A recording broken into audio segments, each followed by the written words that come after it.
les Amazones passent, les Français trépassent.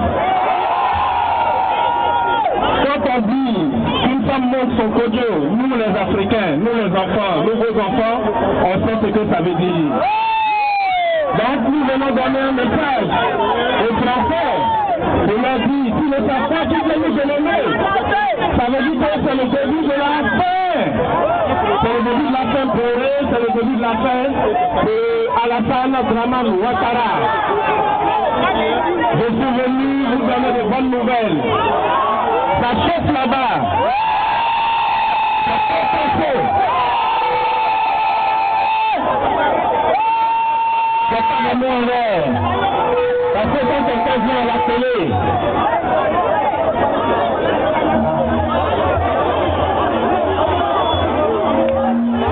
quand quelqu'un vient à la télé, et puis il vous dit, bon, ça va faire un problème. En ce moment, nous demandons aux autorités policières d'arrêter, parce que si vous suivez les voitures qui sont là, on va suivre les voitures là, jusqu'à nous allons les amener là. Chers amis, ceux qui ont la voiture là, essayez d'aller voir. Parce que, apparemment, juste devant le camp, ils sont en train d'enlever les voitures. Et même derrière, ils donnent des PV. Donc, essayez, ceux qui ont la voiture là, jetez un coup d'œil, merci à un souci, informez-nous. Parce que nous sommes nombreux et rentrez au travail. Voilà.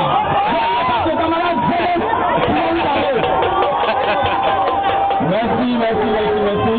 Et surtout, gardez votre calme, ne cédons pas à la provocation. Les Ivoiriens n'ont plus peur de rien.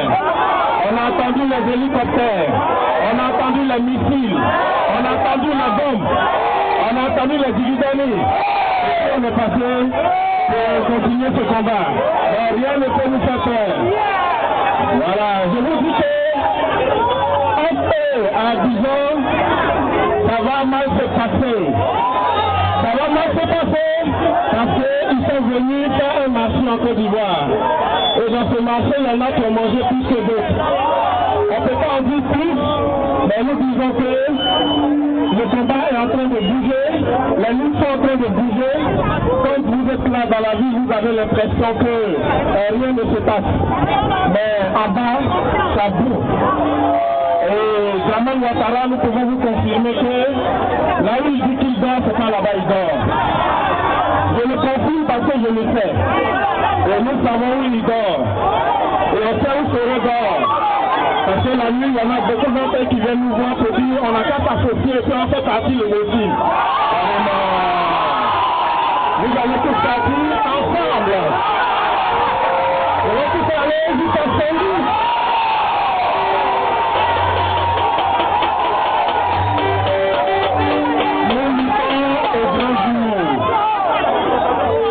Je voulais solennellement vous appeler à la vigilance.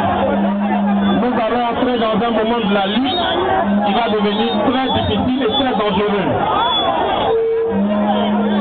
Dans cette période-là, comme dans la période qui vient de passer, nous avons perdu déjà des gens.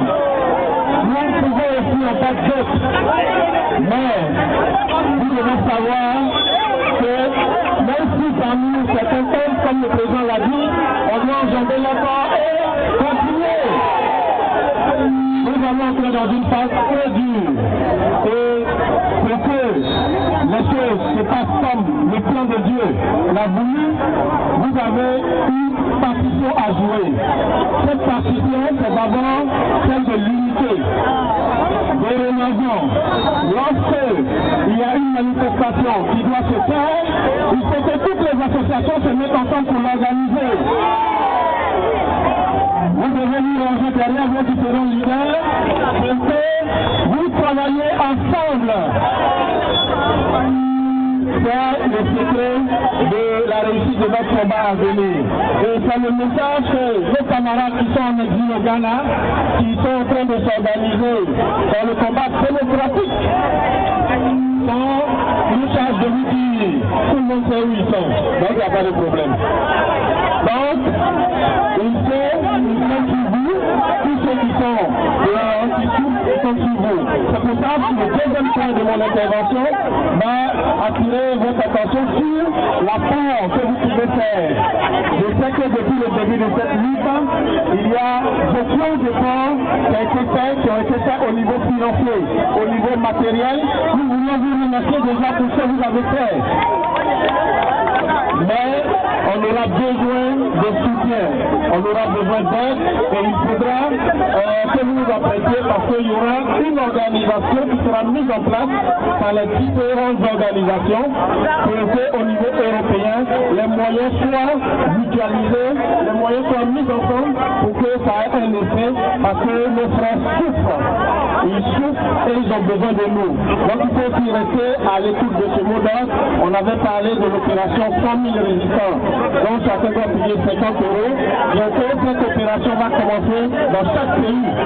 Et donc si vous entendez parler de cette opération, c'est une opération qui est certifiée résistante. Donc n'ayez pas peur, donnez. Et vos différents leaders viendront aussi vers vous. Ils viendront vers vous pour vous dire comment ça va se passer. Il y a des collègues qui vont se faire bientôt à Paris, aussi pour les organisations même de la France, mais en plus, il y a ce projet sur lequel on travaille. On travaille sur beaucoup de choses. Bientôt, on va avoir nos propres médias. Bientôt, on va avoir notre propre télé. Bientôt, on va avoir notre propre journal. Et c'est ça le sens de ce que nous sommes en train de faire.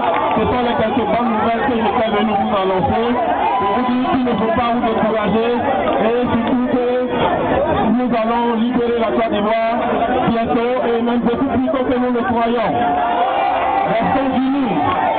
Que Dieu nous bénisse. Que Dieu garde la Côte d'Ivoire. Merci, super maître Joku Seyi. On peut l'applaudir s'il vous plaît. Il a aussi avocat au barrage de Bruxelles. Il a aussi avocat du président Mago. Maintenant, nous allons passer une dame. Elle vient de la Côte d'Ivoire. Elle vient en France depuis de lustre. Elle se nomme Maliba, elle est artiste.